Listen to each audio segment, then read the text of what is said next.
Hello there and good evening ladies and gentlemen, this is Al24 Midnight News and coming up next in our news program. Algeria is taking part with a large ministerial delegation in the 8th High-Level Forum for Dialogue in the Mediterranean, which kicks off Friday in Rome. German capital Berlin hosted the proceedings of the 46th edition of the European Conference for Support and Solidarity with the Sahrawi People, which runs on Friday and Saturday. Palestinian Foreign Ministry condemned the killing of a Palestinian youngster by a Zionist soldier in Nablus.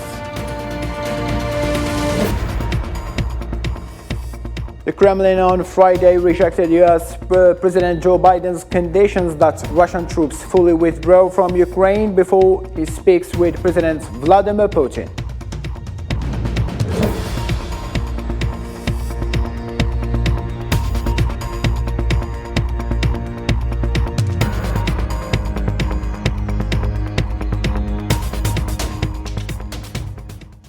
Starting from Palestine, execution of a Palestinian young man, Ammar Muflih, by occupation forces south of Nablus was followed by wide condemnation by Palestinian factions and intense popular anger. A video clip documented the terrible moment when a soldier of the occupation forces shot the young man and killed him in cold blood. The colonizer forces prevented civilian and ambulances from approaching the young man to provide him with the first aid.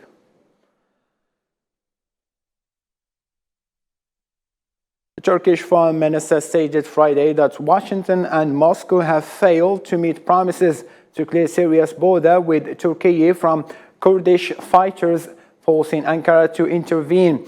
Kafazoglu also said that Turkey was seeking reconciliation with Damascus to facilitate the return to refugees, to cooperate in fighting extremists, and to end the conflict in Syria.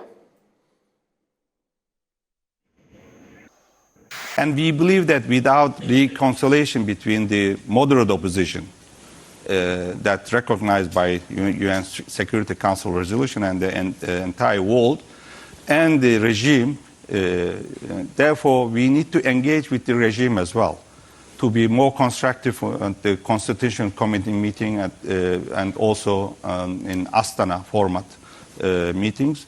And we need to also engage with regime to return the refugees. It has to be a volunteer and safe and dignified return.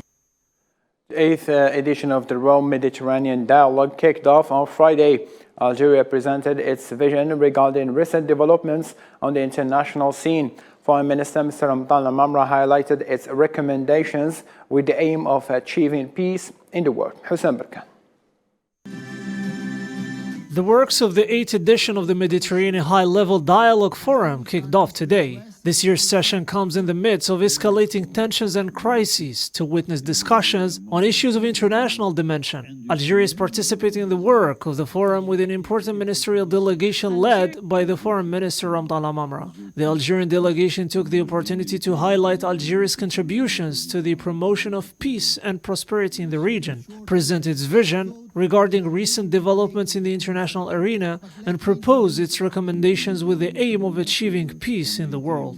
Algeria plays a central role, a role of medium power, which works for the development of the Mediterranean region and which also works to ensure that this Mediterranean, which is a crossroads of civilizations, a crossroads of shared values and a crossroads of principles, being truly one of the poles of the construction and the reconstruction of the world of tomorrow.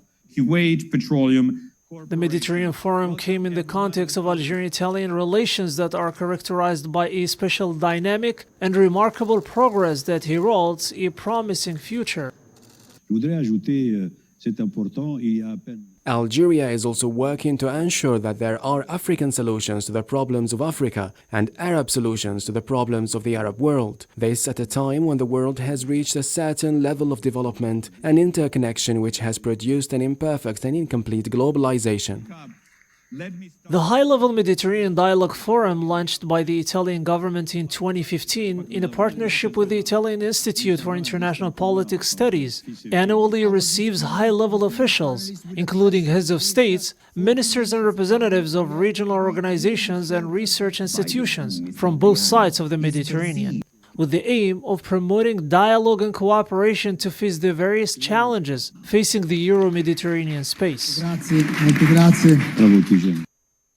Algeria Energy and Mines Minister Mohamed Arqab held Thursday in Algiers a working meeting devoted to the adoption of international standard, the ISO 37001 by Sonatra Group. The standard is related to the prevention and anti-corruption system, according to what was stated today, Friday, in a statement by the ministry.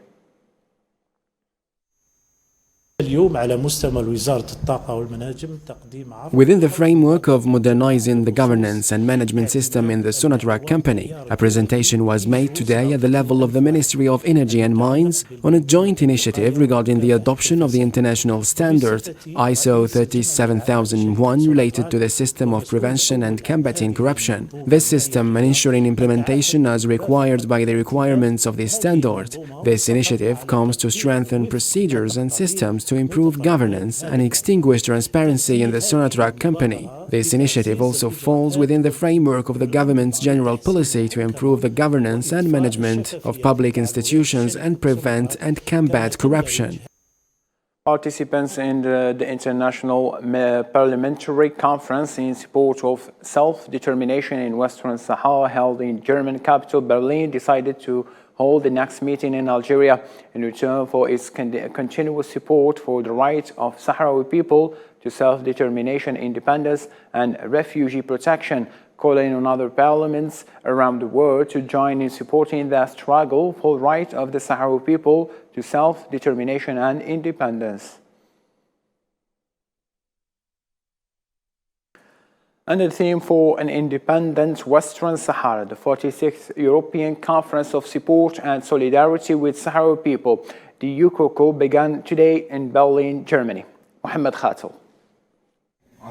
The 46th European Conference of Support and Solidarity with the Sahrawi People, UKOKO, opened today in the German capital Berlin under the slogan for an independent Western Sahara. Delegates from all over Europe and from other countries are participating in the two-day event devoted to examining the status of the decolonization process and agreeing on an action plan for 2023. The conference, which began at European level, is the most important event of the international movement of solidarity with the Sahrawi people, in which European, Latin American and African parliamentarians and diplomatic delegations from countries that recognize the Sahrawi Arab Democratic Republic participate. The delegates will also examine the current situation marked by the resumption of the armed struggle that followed the violation of the ceasefire by Morocco on November 13, 2020, the legal battle against the exploitation of the Sahrawi natural resources, as well as the serious situation prevailing in the occupied territories. There has been a strong solidarity with the Sahrawi people shown by the parliamentarians from all over the world. There is also a strong denunciation of the countries which support the oppressive practices of the Moroccan occupier. In the final declaration, the parliamentarians pledged to maintain solidarity and unity with the Sahrawi cause. The conference is also aimed at supporting the Sahrawi people in its fight against the Moroccan occupier and enable it to exercise its right to self-determination and independence. Important speeches have been made by the participants who represent parliaments and who underlined their support for the Sahrawi people and called on the United Nations to implement the peace process in Western Sahara. It is worth noting that the conference will culminate in an action plan for 2023 that will include the edification of the Sahrawi state, politics and communication, human rights in Western Sahara, and the spoliation of the Sahrawi natural resources.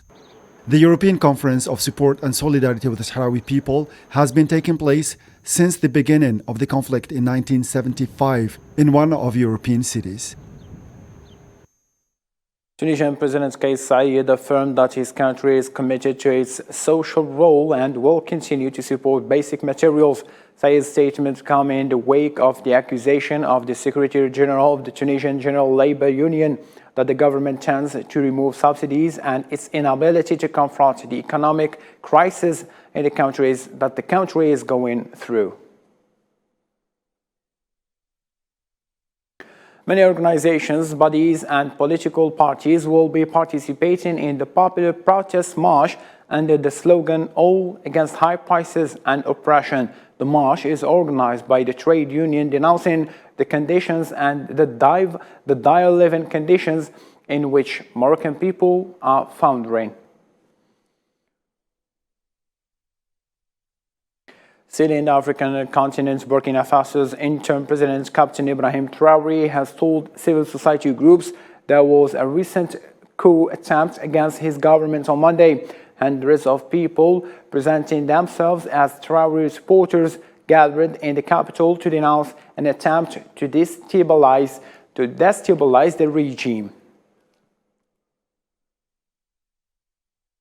Nigeria's President Muhammadu Buhari said the war between Russia and Ukraine is allowing arms and fighters to stream into the Lake Chad region, bolstering the strength of terrorist groups. Buhari called for more vigilance and cooperation among the Lake Chad Basin Commission against the increased proliferation of weapons into the region.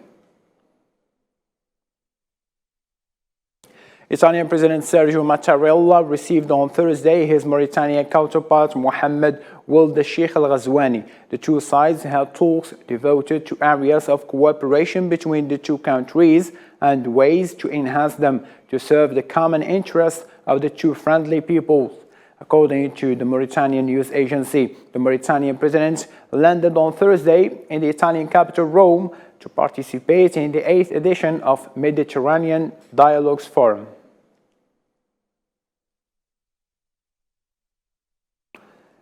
Russia on Friday rejected the U.S. President Joe Biden's conditions that Russian troops fully withdraw from Ukraine before he speaks with President Vladimir Putin. The Kremlin said it is not ready to give up the captured Ukrainian territories but remains open for talks. Nabil Khazini. Only a day after the US president made the strongest suggestion so far that he would be prepared to sit down with Vladimir Putin, the White House said Joe Biden is not intending to speak to the Russian president right now. There's one way for this war to end, the rational way. Putin to pull out of Ukraine, number one. But it appears he's not going to do that. Joe Biden's condition that the Russian troops fully withdraw from Ukraine before he speaks with President Putin were rejected there in Moscow. The Kremlin said that such a demand would make negotiations impossible. The President of the Russian Federation has always been and remains open for talks to ensure our interests. In fact, what did Mr. Joe Biden say? He said talks are only possible if Putin leaves Ukraine first, and conditionally. The special military operation continues. Diplomatic efforts to find a breakthrough to the conflict in Ukraine also continue. Vladimir Putin had a phone conversation with the German Chancellor Olaf Scholz, who renewed his call for a diplomatic solution to the conflict and urged the Russian side to take immediate steps to end the military operation. Moscow, meanwhile, demands the West to recognize its annexations of the four regions before any peace talks. On the ground, Ukraine claims 3 people were killed and 7 wounded in Russian shelling of the southern Ukrainian region of Kherson. Last night we got disconnected from gas, water and electricity. Everything. Our doors got pierced too. Fighting intensifies around the eastern Ukrainian city of Bakhmut. The Russian forces have repeatedly tried to seize the city, which sits on the main road leading to Slavyansk and Kramatorsk. Both are situated in the industrial Donbass region, which Moscow has yet to fully capture. In the same line of thought, President Vladimir Putin affirmed that many of Russia's nuclear weapons had no counterparts anywhere in the world. Putin made the comment during a video address to mark the 50th anniversary of the state-owned Rostom nuclear energy company.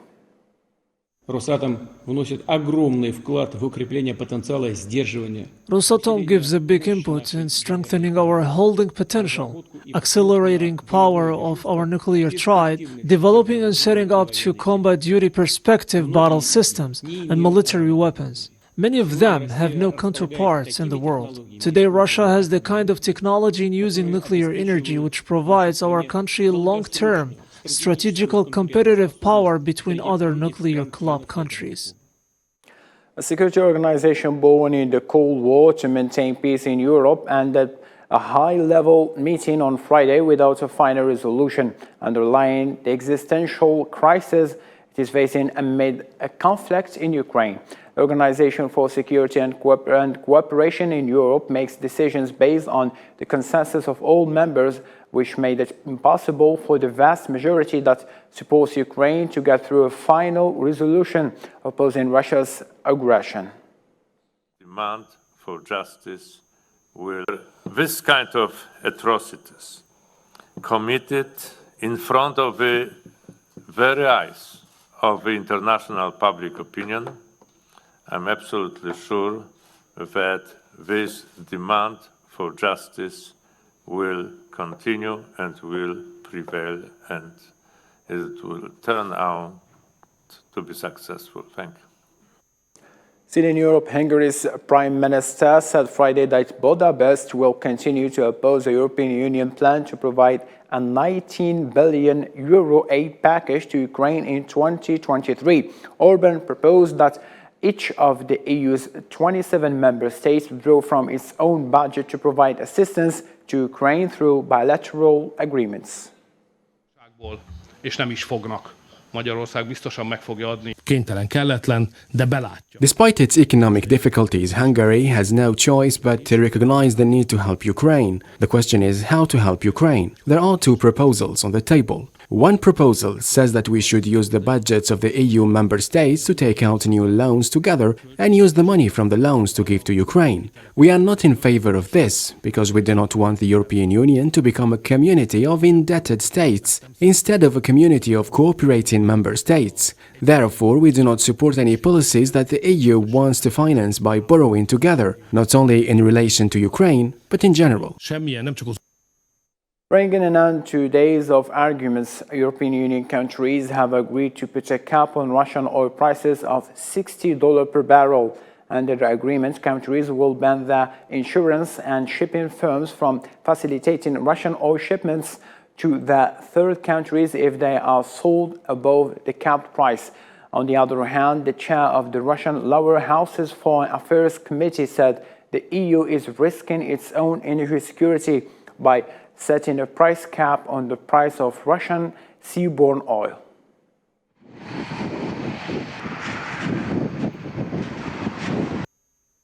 In Asia, Malaysia's newly appointed Prime Minister Anwar Ibrahim said on Friday that he would also serve as the country's finance minister, retaking a cabinet role he first held 30 years ago. Anwar was sworn in as premier by Malaysia's king last week after an election that resulted in a hung parliament. Anwar was appointed as finance minister in 1991 by then Prime Minister Mahathir Mohamad. He was later fired after the two disagreed over how to respond to a financial crisis across Asia. Dengan ini saya akan mengumumkan. Therefore, I will announce the cabinet of the unity government. Anwar Ibrahim as Prime Minister and Finance Minister, Ammar Zahid Hamidi as Deputy Prime Minister and Minister of Rural Development. The World Health Organization's Director General Tedros Adhanom said on Friday that lapses in strategies to tackle COVID-19 this year continue to create the perfect conditions for a deadly new variant to emerge. The statement of Mr. Adhanom comes as China experiences a surge in infections. The WHO, or rather the World Health Organization officials stress that with the peak decline, countries worldwide are starting to allow surveillance, testing and vaccination for disease, which has claimed more than 6 million lives so far. At least 90% of the world's population. WHO estimates that at least 90% of the world's population now has some level of immunity to SARS-CoV-2 due to prior infection or vaccination. We are much closer to being able to say that the emergency phase of the pandemic is over, but we're not there yet. Gaps in surveillance, testing, sequencing, and vaccination are continuing to create the perfect conditions for a new variant of concern to emerge that could cause significant mortality. Today in the capital Algiers, the 11th International Film Festival kicked off after 2 years of absence. This edition has a rich program of films that are competing for Algiers Cinema Awards. Our own reporter Zarfarjani was there and come up with this report. What is home? This is the existential question that Adnan is seeking its answer. The stranger in this case is looking for the correlation between the house, family, and country. Welcome home, Algerian cinema lovers. You can finally return to cinema halls here in the capital because the 11th International Film Festival of Algiers is back with a rich program, giving you the opportunity to discover films that are not yet broadcast through TV. Not only that, you will also meet with a plethora of Algerian and foreign producers. The 11th edition of Algiers International Film Festival returned to the cultural scene after 2 years of COVID absence. This edition will be exceptional through new creations and a large number of films proposed to the public and very diverse themes. This festival will also be supported and promoted through training workshops, and there will be also highlights on a specific axis such as cinema and women, cinema and environment, and other topics such as independence, memory, and resistance. The Palestinian and the Sahrawi calls will be among the main highlights of this event. Cinema fans will discover through an artistic scene the human rights to liberty, life, and freedom. International Film Festival of Algiers committed to the great causes. It's political for two causes: for the Palestinian support that is in the center, in the heart of our worries and preoccupations, and the problem of decolonization, which is linked to the Sahara, the Western Sahara. So we are here with two films, both documentaries. One of them is about the archives of the non-aligned movement, which were filmed by the cameraman of the Yugoslav president. I come from Yugoslavia. And the second one is based on archives that he filmed during the Algerian Liberation War for the Algerian Liberation Front. The International Film Festival of Algiers will last till December 10th. It is known for organizing a competition divided into fictional, documentary, and short films, where 25 films out of 60 participants are competing for cinema awards. Ending up with the sports, South Korea stunned Portugal with a late goal as they defeated the Cristiano Ronaldo-led side 2-1 to enter the round of 16 stage on Friday. On the other hand, Uruguay defeated Ghana 2-0 but failed to make it to the knockouts as South Korea entered the round of 16 due to the goal differences. Portugal, as the group leader, will face the second team qualified from Group G, Switzerland, while South Korea will be playing against Brazil.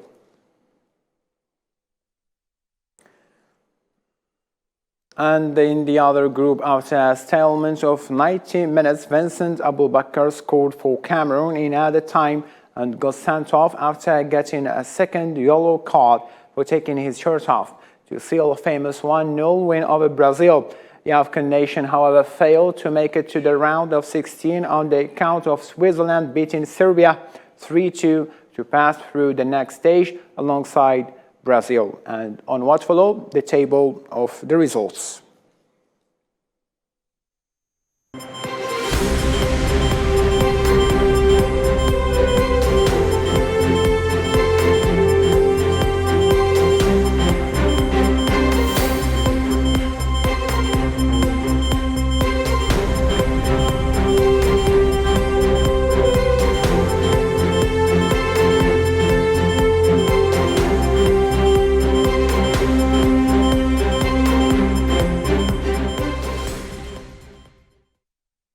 And to this end, ladies and gentlemen, thank you so much for being with us. For more updates, you can follow our social media platform.